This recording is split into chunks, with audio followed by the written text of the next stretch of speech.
guys, welcome back to another video. And in today's video, we are here at the shop and the 135 IS is back home. We got an E93 M3 just shown there. We got a 650i with only 40,000 miles. It's been sitting there for about a year. And I definitely need to get to that car. I'm not sure what I'm doing with this car exactly. If any of you guys looking for a 650i that really needs minor work, it runs and drives like a dream with no valve stem issues, let me know. We're gonna sell dirt cheap. I literally just don't know why this is still here. I got the Porsche chilling here like a villain and got the E91 M3 that's been heavily neglected, but videos soon to come on that as well. Meantime, we got the 135 IS back from the paint booth, fully restored. I think this was the good side. Yeah, the driver's side was good. Got the paint all freshened up as well. Super rare spec. Found out this is one of 46 in the world in this color with the manual transmission and the blue stitch seating. This thing just passed the safety inspection, just passed smog. It is an absolute dream. These are the repairs on the quarter panel. So you guys can see it is honestly pretty saucy. The only imperfection is right up here. I noticed when honestly bringing it back under the sunlight, there's a little bit of a gap here. It could be because I need to adjust the door jamb thing, or it could be just because we didn't do the complete quarter panel. Now, I did actually get a picture from my paint guy of the repairs that were actually done to this car. Mind you guys, I was honestly on a budget when actually repairing this vehicle. I'm so far into this car, about $7,500, I believe.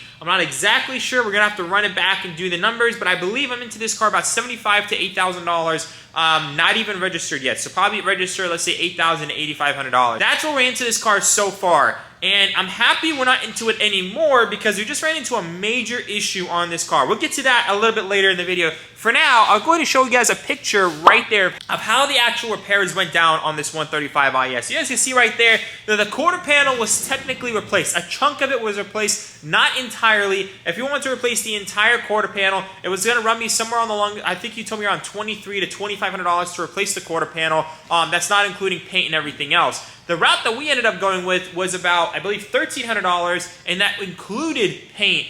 So that was a pretty good, I guess you could say it was an $800 repair versus a $2,500 repair.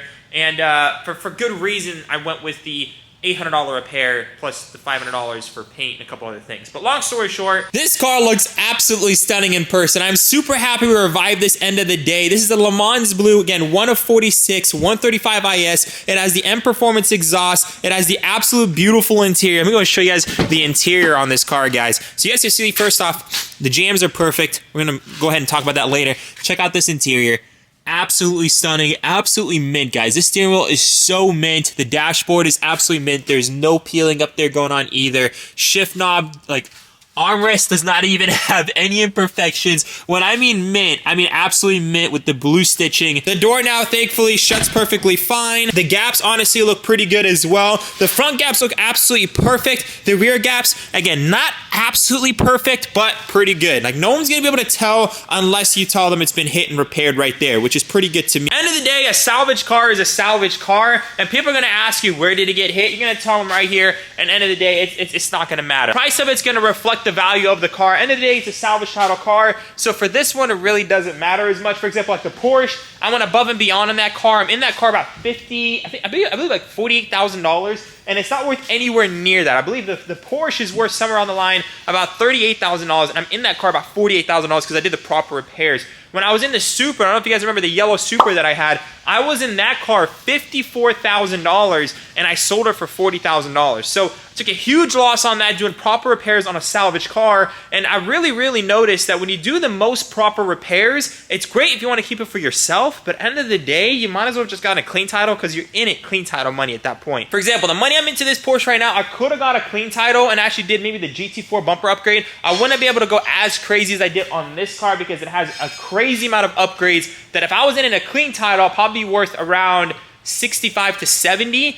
So again, I'm in that car right now about like I believe $48,000. And yeah, unfortunately it's only worth 38. This one right here, honestly guys, was still repaired, I would say semi-properly. We still ended up chopping off the quarter panel, and we still ended up using minimal Bondo for this repair. I know a lot of body shops would just honestly pull it all out and slap a thick layer of Bondo on this. This has very minimal Bondo, and yeah, the quarter panel was cut as you guys saw in the photo. The door was replaced. No repairs were happening on the door, obviously, because that thing was clapped. In this car, honestly guys, the paint blend and everything just came together so nicely. You can't even tell, honestly guys, guys, with the paint that anything's been touched. It looks so good, so factory. And this Le Mans blue, guys, is just glistening. It looks so good, guys. Now, off with the bad news of what's going on with my 135 IS. I spent a lot of time and money and effort to making sure this thing comes back to life, because this is a 135 IS, like I said, one of 46 in the world. I'm going to keep emphasizing that because it helps me feel a little bit better about my decision in rebuilding this car.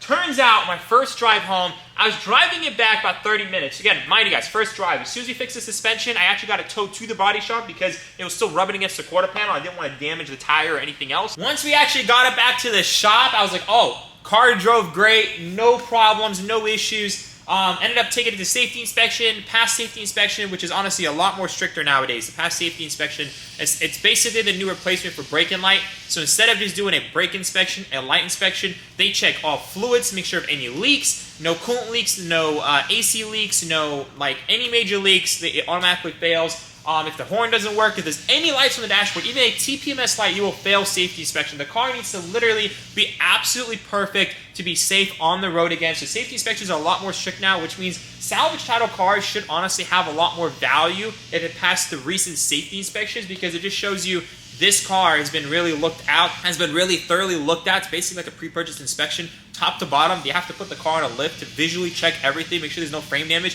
If there's any frame damage, it automatically fails safety inspection. So nowadays, honestly, a safety inspection is kind of an incentive. If you find a car with a past safety inspection, it checks off all the boxes of things that are good about the car, which thus, I think, should result in a higher value for some of these salvage cars. Long story short, the 135 IS did pass. I told you guys that in the recent couple of months, I'm trying to actually get a lot of my cars out, and I'm trying to focus on the wagon builds. And I really don't have time for that because, as you can see, this shop is filled right now with a lot of cars, and I need to get all this stuff moving so we can actually do the F81 and 3 project. So now, going back to the 135 IS, I decided to take it on its first rip after getting all the paperwork. It passed everything. I was super excited. Took it on the first rip, put it in second gear really quickly, and you guys can only imagine what happened in N55 second gear.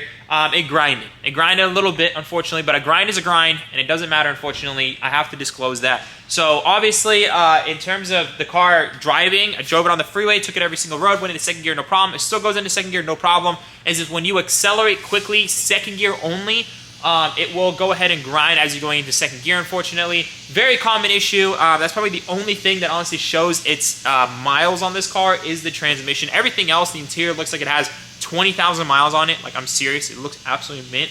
The paint looks great. The body looks great. It's just unfortunately the transmission now does show that it has 140,000 miles on it, and the second gear synchro is underperforming. So that's kind of unfortunate. So that being said, I was hoping to get around $10,000 to $12,000 for the car, but now it's looking a little bit under that, unfortunately. A new transmission for these cars are probably around like $1,000 to $1,200. You know, that's a good deal if you could find one. And then, you know, labor on a manual transmission is very easy. Way easier than automatic. No fluids. Just pop out, pop in. But that being said, I'm already into this car, about $8,000. And if I put any more money into it, I don't know if I'll be able to get it back out. I'm in this car about $8,000 right now, the way it sits, before registration. Obviously, we're going to do registration. We've gotten this far. We're going to finish this up. Unfortunately, that's just a huge L on that transmission. Unfortunately, again, for those of you guys who don't drive your cars hard, you probably never even know that your second gear synchro is bad. But if you drive it hard, you'll notice the second gear is bad. It's just wear and tear. Just typical for N55 specifically. It's not typical for a lot of other cars, but on 350Zs, which I've owned, and the N55 manual transmissions, they have synchro issues. So it's like more of a wear and tear item, unfortunately, or it could happen at lower mileage as well if you beat on the transmission a lot. So that being said, my beautiful, perfect, once perfect Le Mans Blue 135 IS is not perfect, unfortunately. But the car is going to be going up for sale here pretty soon, and it technically could be a perfect car for someone if you don't drive it too hard. So anywho's, that's the unfortunate news with my 135 IS. I've always wanted one of these bad boys. I'm happy we got to rebuild one quickly on this YouTube channel, and it just so happened to be the best spec that I honestly would have a 135 IS. Guys, Le Mans Blue, comfort access, manual transmission, honeycomb trim. Like, this thing is absolutely beautiful, absolutely mint. LCI, like, I honestly, it is such a clean clean and sick spec. I mean, just check that out. That being said, guys, I think I'm going to be listing this car around $9,500, which is crazy cheap. And I probably honestly take around probably $8,500 for this car, the way it sits to you guys. I'll probably take no less than 9, but for one of you guys, if you guys want a 135 IS in Le Mans Blue, one of 46 in the world for $8,500, again, runs and drives perfectly. And you guys will see if any of you guys want to come test drive the car. The second gear is it's not crazy bad, but it's noticeable. So me being myself, I have to disclose that stuff. For those of you guys who watched the last video, the cheapest 135 IS currently in the country, that's a coupe, is I believe $17,000, and it was a DCT. The cheapest manual was around $20,000. So this being a Le Mans Blue, one of 46 with the blue stitching, and literally the car is absolutely mint in the interior, absolutely mint in the exterior. I'm probably gonna be asking around $8,500 for one of you guys, just to kind of get it out of here.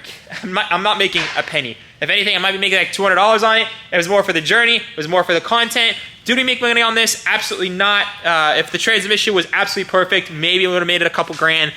Just comes to show you guys, you win, you lose, you break even on some of those cars. But this is one of those cars I broke even. So at this point, I just want to get it gone so we can get to the next project. So yeah, guys, just wanted to give you guys a quick little update on what's going on. The E91 M3, we ended up selling. I don't know if you guys follow me.